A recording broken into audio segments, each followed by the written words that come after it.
దానియేలు గ్రంథం 12వ అధ్యాయం ధ్యానించుకున్న భోజనం. స్తోత్రం దేవా. దానియేలు గ్రంథం 12వ అధ్యాయం నాతో మొత్తం మాట్లాడి బలపరచమని యేసుక్రీస్తు నామములో ప్రార్థించి నమ్మి పొందుకునే నమ్మ పరమ తండ్రి, ఆమేన్. దానియేలు గ్రంథం 12వ అధ్యాయంలో మహాశ్రమల కాలం మరియు పాత నిబంధనలో ఉన్నటువంటి భక్తుల పునరుత్థాన దృశ్యాలు మనకి కనిపిస్తూ ఉన్నాయి. అంత్య దినముల వరకు కూడా ప్రవచనం మూసివేయబడింది. హేయమైనటువంటి వినాశనకారి మొదలైనటువంటి ఆసక్తిదాయకమైన విషయాలు ఈ యొక్క 12వ అధ్యాయంలో ఉన్నాయి. 10 అధ్యాయంలో మొదలైనటువంటి దర్శనం 12వ అధ్యాయంతో ముగుస్తున్నటువంటిది. ఇదంతా కూడా ఒకే దర్శనం అని చెప్పి మీరు గ్రహించాలి. ఇక్కడ దానియేలు 10:14 ఈ దర్శనపు సంగతి ఇంకా అనేక దినముల వరకు జరుగుదు, అయితే దినముల అంతమందు నీ జనమునకు సంభవించబో ఈ సంగతిని నీకు తెలియజేయవచ్చునని అతడు నాతో చెప్పాను. ఈ ప్రవచనాలు దానియేలు యొక్క ప్రవచనాలకు సంబంధించినటువంటి సంఘం ఎత్తబడిన తర్వాత మరి ఇజ్రాయేల్ ప్రజలకు సంబంధించబోయేటువంటి సంగతులు, అంచె దినాలు అంటే మహాశ్రమల కాలం. దీనినే దానియేలు భాషలో 70 వారాల ప్రవచనం అంటుంటారు. చాలా దినముల వరకు కూడా ఇది జరగదు. అప్పటికి సంఘం ఎత్తబడి ఉంటుంది. సంఘం ఎత్తబడేటువంటి సంఘటనకు తేదీ నిర్ణయించలేము, అది సాధ్యం కానటువంటిది అనమాట. 12వ అధ్యాయం మొదటి వచనం, ఆ కాలమందు నీ జనుల పక్షమున నిలుచునట్టి మహా అధిపతియగు మిఖాయేలు వచ్చును. అప్పుడు అది ఈ కాలం వరకు కూడా ఎన్నటికీ కలగనంత ఆపద కలుగును. అయితే నీ జనములలో గ్రంథమునందు దాఖలైనటువంటి వారెవరో వారు తప్పించుకొందురు. ఇక్కడ మనం గమనించినట్లయితే మిఖాయేలు గొప్ప అధిపతి. అతడు దానియేలు ప్రజలైనటువంటి ఇజ్రాయేలును కాపాడటానికి నియమించబడినటువంటి వాడు అనమాట. అతడు లేచి నిలుస్తాడు. అది గొప్ప ఆపత్కాలం. లోకంలో జాతులు ఏర్పడినప్పుడు మొదలుకొని అంతటి విపత్తు ఎన్నడూ కూడా సంభవించలేదు. వీళ్ళు గమనించాలి, దేవుని గ్రంథంలో ఎవరి పేరు రాయబడి ఉందో వారందరికీ దేవుని కాపుదల, రక్షణ, క్షేమము, భద్రత ఉన్నాయి. ఇక్కడ మత్తయి సువార్త 24:15 చూసినట్లయితే, కాబట్టి ప్రవక్త అయినటువంటి దానియేలు ద్వారా చెప్పబడిన నాశనకరమైనటువంటి హేయ వస్తువు పరిశుద్ధ స్థలమందు నిలిచిన మీరు చూడగానే చదువువాడు గ్రహించునుగాక. 24:19 ఆ దినంలో గర్భిణీ స్త్రీలకు పాలిచ్చే వారికి శ్రమ అని మనం చూస్తూ ఉన్నాం. ఇప్పుడు దానియేలు దర్శనాలు ముగింపునకు వచ్చాయి. ఇక్కడ మిఖాయేలు పేర్కొనబడ్డాడు. మిఖాయేలు మాత్రమే మహాదూత, మహా అధిపతి. యూదా 1:9 ప్రధాన దూత అయినటువంటి మిఖాయేలు అపవాదితో వాదించుచు అని మనం యూదా 1:9 చూస్తున్నాం. మిఖాయేలు అనేటువంటి పేరుకు అర్థం దేవుని పోలినవాడెవడు. మిఖాయేలు సైతానును పరలోకం నుంచి కిందకు పడద్రోశాడు. ఈ యొక్క సత్యాన్ని గమనించాలన్నమాట. దేవునికి స్తోత్రం. ప్రకటన 12 అంతటా పరలోకమందు యుద్ధం జరిగిన మిఖాయేలును అతని దూతలను ఆ ఘట సర్పంతో యుద్ధం చేయవలని ఉండగా గమనించాలి. ఆ ఘట సర్పం దాని దూతలను యుద్ధం చేసిరు కానీ గెలవలేకపోయి ఓడిపోయారు. ఈ స్టోరీ అంతా ప్రకటన 12వ అధ్యాయంలో మనకు చూస్తామని అనమాట. కాబట్టి ఆ మహాఘట సర్పం పడద్రోయబడింది, భూమి మీద పడద్రోయబడినటువంటి సందర్భాలు చూస్తూ ఉన్నాం. మిఖాయేలు మహాదూత. మిఖాయేలు ఇజ్రాయేల్ కాపుదల కోసం నియమించబడినటువంటి ఒక ప్రత్యేకమైనటువంటి దూత అని చెప్పి ఇక్కడ మనం చూడగలుగుతున్నాం. ప్రకటన 12:14 అచ్చట ఆ సర్పమును చూడకుండా ఆమె ఒక కాలములు అర్ధకాలములు పోషించబడును. ఇక్కడ మనం చూసాం, అర్ధకాలం అంటే అర్ధ సంవత్సరం, కాలం అంటే సంవత్సరం, పూర్తి కాలం అంటే 2 అని 3.5 సంవత్సరాలు వస్తుంది. అనగా 3.5 సంవత్సరాలు ఈ యొక్క ప్రవచనం దానియేలు 12వ అధ్యాయంలో ఇజ్రాయేల్ ప్రజలను గురించినటువంటిదే. ఈ సంఘం గురించినటువంటిది కాదు. ఇది ఇజ్రాయేల్ ప్రజలను గురించినటువంటి ప్రవచనం. మత్తయి 24:21 లోకారంభం నుంచి ఇప్పటి వరకు కూడా అటువంటి శ్రమ కలగలేదు, ఇక ఎప్పుడును కూడా కలగబోదు అని చెప్పి ఇక్కడ మనం చూస్తూ ఉన్నాం. మత్తయి సువార్త 24:22 ఆ దినములో తక్కువ చేయబడకపోయిన ఎడల ఏ శరీరీ తప్పించుకొనడు, ఏర్పరచబడిన వారి నిమిత్తం ఆ దినములో తక్కువ చేయబడును. ఇక్కడ రోమ 11:26 విమోచకుడు సియోనుల నుండి వచ్చి యాకోబుల నుండి భక్తిహీనతను తొలగించను. ముద్రించబడిన వారి యొక్క ప్రకటన 7:4 ముద్రించబడిన వారి లెక్క చెప్పగా వింటిని ఇజ్రాయేలీల గోత్రములన్నిటిలో ముద్రింపబడినటువంటి వారు 1,44,000 మంది. సమాధులలో ప్రకటన దానియేలు 12:2 సమాధులలో నిద్రించు అనేకులు మేలుకొనెదరు, కొందరు నిత్య జీవం అనుభవించుటకు, కొందరు నిందల పాలొకటును నిత్య హేయులొకటును మేలుకొందరు. అంతకుముందు చనిపోయిన వారు ఎంతమంది తిరిగి లేస్తారు. మేలుకొన్న కొందరు నిత్య జీవానికి జీవిస్తారు. అయితే కొంతమంది మేలుకొని శాశ్వతంగా అవమానానికి, అపకీర్తికి గురవుతారు. సమాధులలో నిద్రించేటువంటి కొందరు నిత్య జీవనం అనుభవిస్తారు. మహాశ్రమల కాలంలో ఈ యొక్క శేషితమైనటువంటి ప్రజలకు క్షేమము భద్రత ఉంటాయి. ఆ సమయంలో రక్షించబడినటువంటి అన్యులంతా కూడా మనం చూస్తాం, అన్యులు కూడా ఉంటారు. వారందరికీ కూడా నిత్యజీవ పునరుద్ధానం ఉన్నది.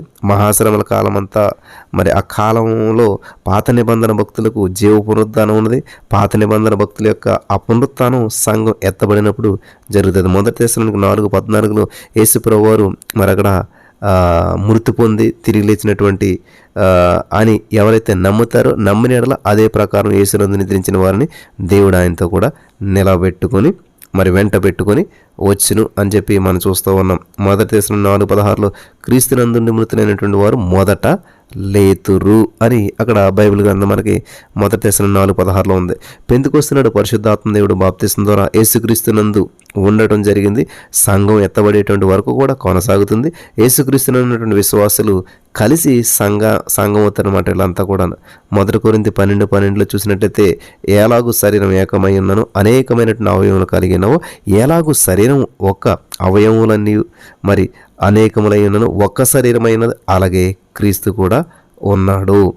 1 కొరింథీ 12:13 ఏలైనగా యూదులమైన గ్రీసు దేశస్థులైన కూడా దాసులమైన స్వతంత్రులమైన కూడా మనమందరం కూడా ఒక్క శరీరంలోనికి ఒక్క ఆత్మ యందే బాప్తిసం పొందితిమి. మనమందరం కూడా ఒక్క ఆత్మను పానం చేసింది. యేసుక్రీస్తు యొక్క ప్రథమ శిష్యులు ఇజ్రాయేలీలే అనేటువంటి విషయాన్ని మీరు గుర్తించాలి. 1 కొరింథీ 12:13 ఏలైనగా యూదులమైన గ్రీసు దేశస్థులమైన అక్కడ మనంతా ఒకేసారి బాప్తిసం పొందాం. అపోస్తలులు 1:5 ప్రకారం యోహాను నీళ్లతో బాప్తిసం ఇచ్చిన కానీ కొద్ది దినములలోగా మీరు పరిశుద్ధాత్మలో బాప్తిసం పొందుతారని చెప్పి దేవుడు చెప్పాడు. అబ్రహాము, ఇస్సాకు, యాకోబు మొదలైనటువంటి వారు లేపబడి రాజ్యంలో ప్రవేశిస్తారు. పాత నిబంధనలో రక్షణ లేకుండా నశించినటువంటి వారు ఘోర అవమానానికి లేపబడతారు.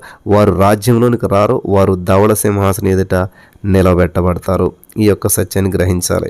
ప్రకటన 20:11 ప్రకారం మరియు ధవళమైనటువంటి మహాసింహాసనమును దాని యందు ఆసీనుడైన ఒకరిని నేను చూచితిని.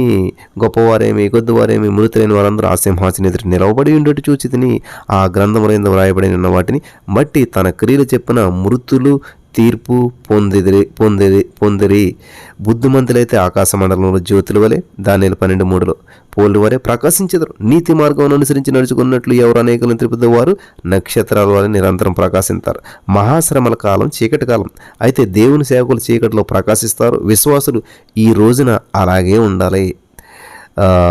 ఫిలిప్పీయులు 2:14-15 చూసినట్లయితే మీరు మూర్ఖమైన వక్ర జనం మధ్య నిరపరాధుల మధ్య నిష్కళంకులను అనింజులనై దేవుని కుమారులగునట్లు సణుగులను సంచలను మాని సమస్త కార్యములను చేయుడి. ఇక్కడ ఆ రోజున శేషిత ప్రజలు ఈ లోకంలో దేవునికి సాక్షులై ప్రకాశిస్తారు. అనేకులను నీతి మార్గమునకు త్రిప్పుతారు. మన నీతి క్రీస్తే. యెషయా 64:6 మేమందరం అపవిత్రులంటి వారమైతే మీ నీతి క్రియలను మురికి గుడ్డలాయను అని చెప్పి అక్కడ చెప్తున్నాడు భక్తుడు. దానియేలు 12:4 దానియేలు నీవు ఈ మాటలను మరుగు చేసి అంత్యకాలం వరకు ఈ గ్రంథమును ముద్రింపుము. చాలామంది నలుదిశలా సంచరించినందున తెలివి అధికమగును అని నాతో మాట్లాడు గాబ్రియేలు అనేటువంటి అతను చెప్పాడని దానియేలు అంటున్నాడు. నిజమైన జ్ఞానం కోసం ప్రజలు అటు ఇటు తిరుగుతారు. జ్ఞానతృష్ట అధికమవుతుంది 70వ వారం వరకు అని అర్థం అన్నమాట. ఇక్కడ తీతు 2:13 చూసినట్లయితే మహాదేవుడును మన రక్షకుడైన యేసుక్రీస్తు మహిమ యొక్క ప్రత్యక్షత కొరకు ఎదురు చూచు ఈ లోకంలో స్వస్థ బుద్ధితోనూ నీతితోనూ భక్తితోనూ బ్రతుకుచుండవలనని మనకు బోధించుచున్నది అని తీతు 2:13 మనం చూస్తూ ఉన్నాం. బైబిల్లో ఆదికాండం నుంచి ప్రకటన గ్రంథం వరకు కూడా అటు ఇటు సంచరించితేనే కానీ మనకు జ్ఞానం కలదు. మునుపటి కంటే ఇప్పుడు వాక్య జ్ఞానం అధికమైంది. నేడు ప్రవచనాలను గూర్చి విశ్వాసులు ఎక్కువగా పరిశోధనలు జరుపుతూ ఉన్నటువంటి విషయాలు మనం చూస్తున్నాం. యేసు ప్రభు 2 పునరుత్థానాలని మనం ఇక్కడ గ్రహించగలుగుతాం. గమనించాలి ప్రియులారా. దీనికి ఆశ్చర్యపడకండి. ఒక కాలం వచ్చుచున్నది. ఆ కాలంలో సమాధుల్లో ఉన్నటువంటి వారందరూ కూడా ఆయన శబ్దం విని యోహాను సువార్త 5:28 చూస్తున్నాం. యోహాను సువార్త 5:28 చూసినట్టయితే మేలు చేసినవాడు తీర్పు పునరుత్థానం మంచి పునరుత్థానం అని చూస్తాం.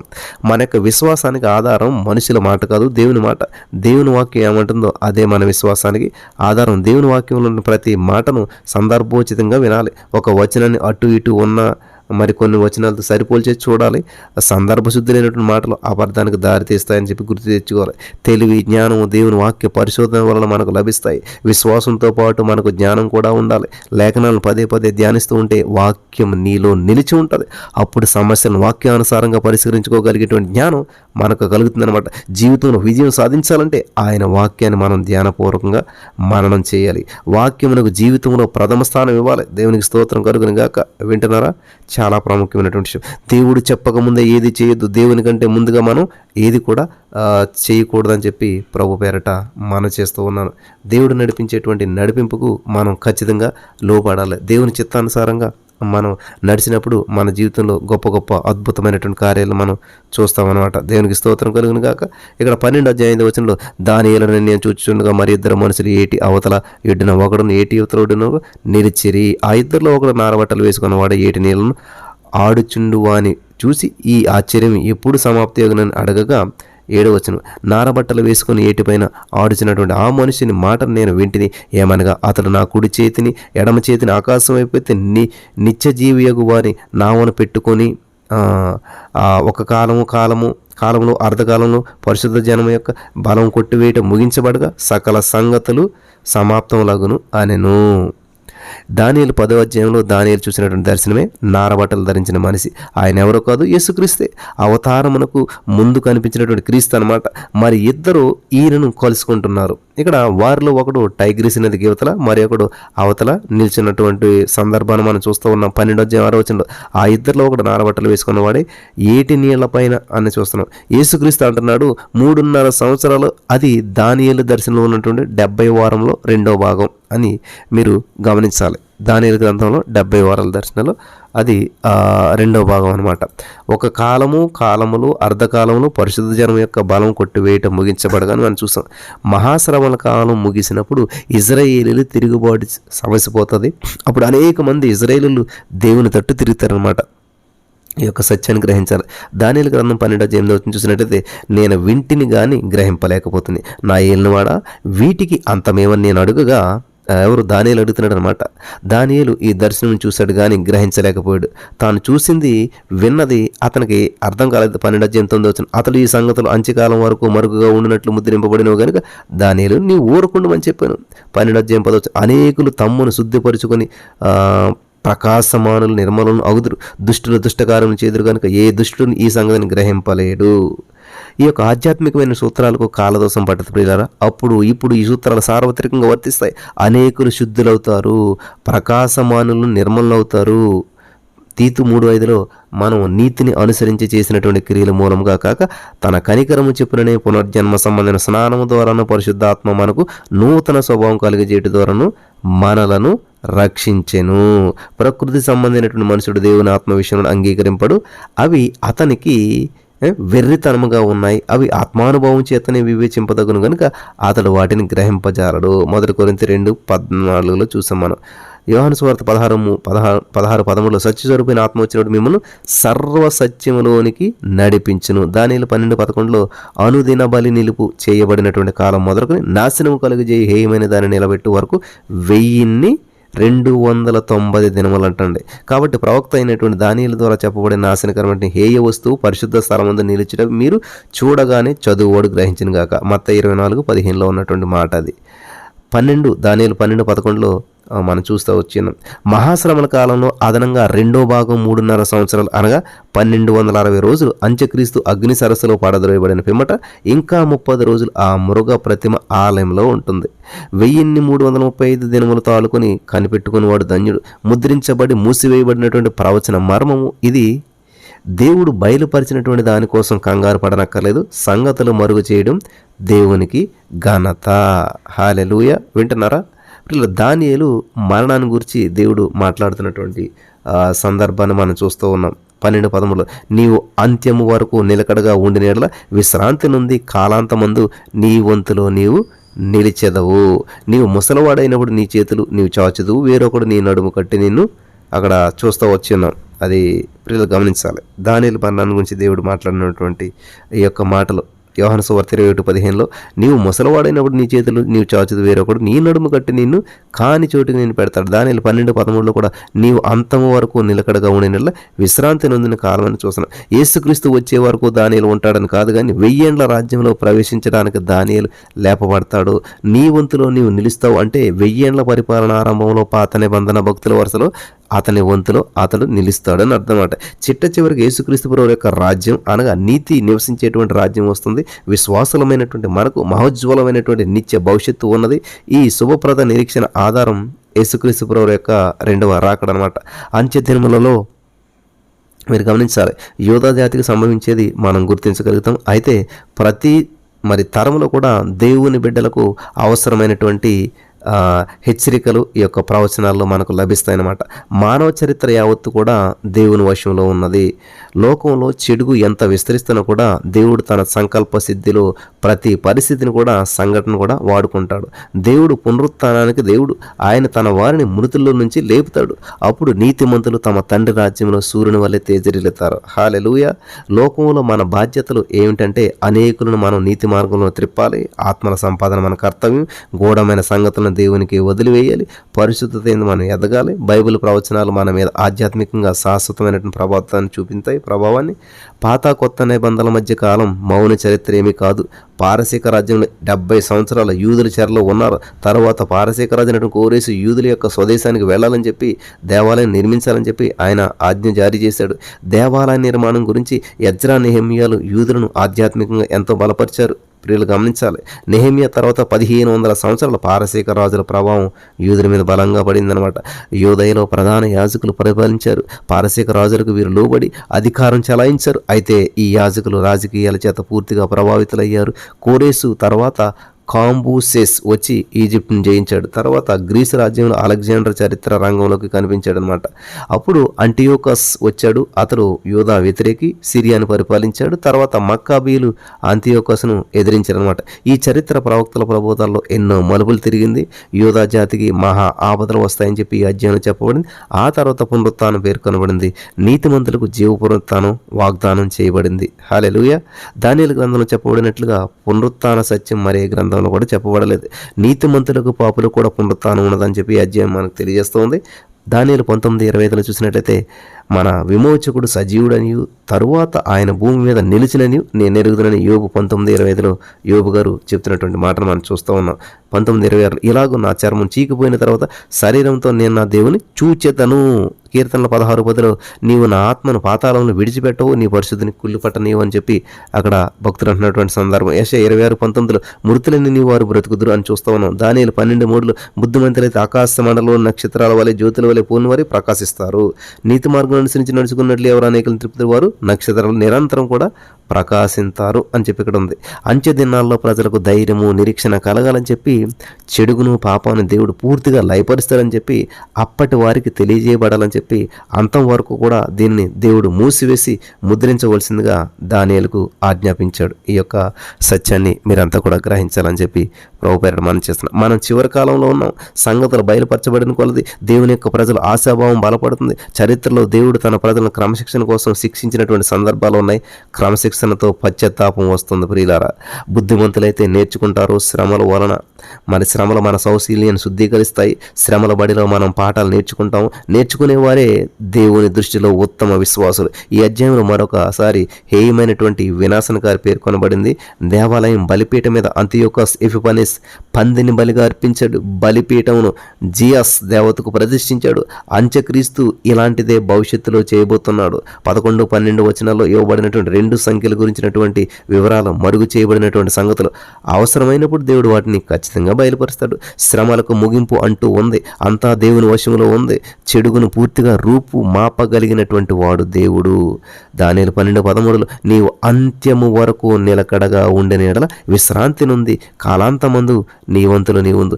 దానియేలు ద్వారా దేవుడు ఎన్నో ప్రవచనాలు పలికించాడు. అయితే వాటి ఎప్పుడు ఎలాగా మరి అనేది దేవుని వశంలోనే ఉన్నాయి. దానియేలు దేవుని సార్వభౌమత్వం ముందు నమ్మిక ఉంచిన వ్యక్తి కనుక నిశ్చింతగా దానియేలు ఉండగలిగాడు. దేవునితో పరలోక నిత్యం ఆ నిత్య జీవం పంచుకునేటువంటి శుభగడియ కోసం మనంతా కూడా ఎదురు చూడాలి. ఈ జీవితంలో ఇహలోకంలో దేవుడు అన్ని మర్మాలను మనకు బయలుపరచడు.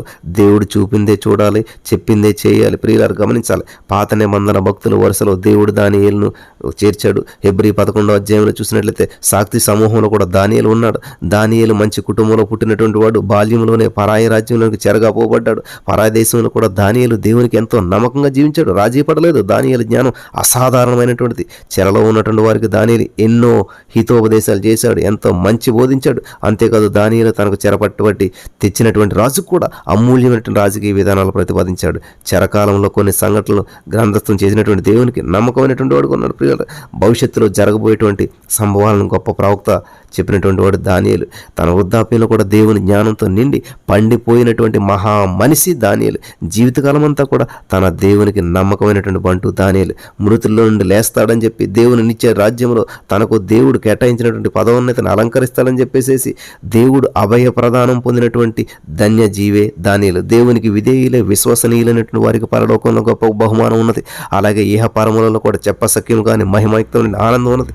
దానియేలు ఇద్దరు బబులోను రాజుల క్రింద పనిచేశాడు. నెబుకద్నెజరు బెల్షస్సరు కాలంలో కూడా శద్రకు మేషకు అబేద్నెగోను వారు అగ్నిగుండంలో పడవేయబడినారు. నెబుకద్నెజరుకు 7 సంవత్సరాలు మరి పిచ్చెక్కి పశుప్రాయుడైపోయినటువంటి సందర్భాన్ని మనం చూస్తున్నాం. ఆ తర్వాత దానియేలు దర్యావేసు కోరేసు అనేటువంటి మాదీయ పారసిక రాజుల క్రింద రాజకీయ బాధ్యతలు నిర్వహించాడు. సింహాల గుహలో పడద్రోయబడ్డాడు. దేవుని దూత సింహాల నోళ్లను మూశాడు. చివరికి కోరేసు ఆజ్ఞను బట్టి చెరలో ఉన్నటువంటి దానియేలు ప్రజల తన సొంత దేశమైనటువంటి యూదా దేశానికి యూదాముకి ముఖ్యపట్టిన యెరూషలేముకి వెళ్ళొచ్చని చెప్పి తరలి వెళ్ళారు. దానియేలు గ్రంథం 12 అధ్యాయాలు 12 మచ్చు తునకలు. దానియేలు మరి గ్రంథంలో ప్రియులారా మీరు గమనించినట్లయితే మరి ముగింపులో ఒక్కసారి నోవహును గురించి ధ్యానించాలి. అలనాడు దేవుడు తన ప్రజలకు 120 సంవత్సరాలని గడువిచ్చాడు. 120 సంవత్సరాల సమయం ఇచ్చాడు. గమనించాలి ప్రియులారా, 120 సంవత్సరాల సమయాన్ని ఇచ్చాడు. అప్పుడు నోవాహు ఓడలోనికి వెళ్ళిపోయాడు. తర్వాత వారమునకు జలప్రళయం వచ్చింది. 120 రోజుల హెచ్చరిక తర్వాత 7 రోజులు ఓడ తలుపులు తెరచే ఉన్నాయి.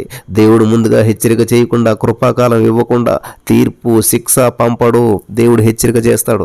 హెచ్చరిక లెక్క చేయనటువంటి వారు మాత్రమే ఆ తీర్పును శిక్షను అనుభవిస్తారనమాట. ఈ సత్యాన్ని గ్రహించాలి. దేవుడి మీద నింద వేయకూడదు మనం. దేవుడు ఎప్పుడు కూడా న్యాయవంతుడు, దేవుడు ఎప్పుడు కూడా సత్యవంతుడు. దానియేలు గ్రంథం 12 అధ్యాయంలో 1290 రోజులు, 11 అధ్యాయంలో ఉన్నటువంటి 1260 రోజులు, ఈ అదనపు 30 రోజులు హెర్మెగద్దోని యుద్ధానికి ముందుకు కృపాదినములు. తిరిగి దానియేలు 12:12లో ఇంకో 45 రోజుల కాలం దేవుడు అక్కడ పొడిగించినట్టుగా మనం చూస్తూ ఉన్నాం. దేవునికి స్తోత్రం కలుగును గాక. ప్రియులారా వింటున్నారా? ఇది చాలా ప్రాముఖ్యమైనటువంటి విషయం అనమాట. చివరికి అన్నీ కలిపి మొత్తం 1335 రోజులు మనకిక్కడ. అయినా కానీ ప్రజలు మారు మనసు పొందరు, అంత్యక్రీస్తు పక్షాన్ని చేరతారు. అయితే మన నిరీక్షణ మాత్రం దేవుని రాజ్యం వచ్చునుగాక అని చెప్పి ఉండాలి మనం ఎప్పుడు కూడా. దానియేలు గ్రంథం ధ్యానంలో ముఖ్య ఉద్దేశం మనం యేసుక్రీస్తు ప్రభు రాకడకై సిద్ధపడటం. ఆయన రెండవ రాకడ రహస్యం కాదు, బహిరంగం. పరలోక సైన్యం అంతా కూడా ఆయనతో కూడా వస్తుంది, అందరూ కూడా వస్తారు. దేవుని రెండవ రాకడ ఏమీ రహస్యం కాదు, అది బహిర్గతమే, బహిరంగమే. వీళ్ళు గమనించాలి. ఇక్కడ మనల్ని ఇప్పుడు ఎదుర్కొంటున్నటువంటి ప్రాముఖ్యమైనటువంటి ప్రశ్న, యేసుక్రీస్తు ప్రత్యక్షం కోసం నీవు నేను సిద్ధంగా ఉన్నామా? మనం ఇప్పుడు చివరి రోజుల్లో ఉన్నాము. శ్రమల కాలం, మహాశ్రమల కాలం, సంఘం ఎత్తబడుతుంది. ఇది సత్యాన్ని గ్రహించి క్రీస్తు కొరకు మనం సిద్ధంగా ఉన్నామా? ప్రశ్న. అవిధేయ లోకం మీదకి దేవుడు తన ఉగ్రత పాత్రను కుమ్మరిస్తాడు. కనుక లేఖనాల వెలుగులో మనం ప్రభు రాకడ కోసమే ఎదురు చూడాలి, కన్నులు పైకెత్తాలి. యేసు ప్రభువును కలుసుకొనడానికి మనం సిద్ధపడతాం. ప్రియులారా గమనించాలి, సిద్ధపడాలి. సిద్ధపడుతున్నారా? సిద్ధంగా ఉన్నారా? దేవుడు మీకు అటువంటి సిద్ధపాటునిచ్చి నడిపించి బలపరచును గాక. ఆమేన్.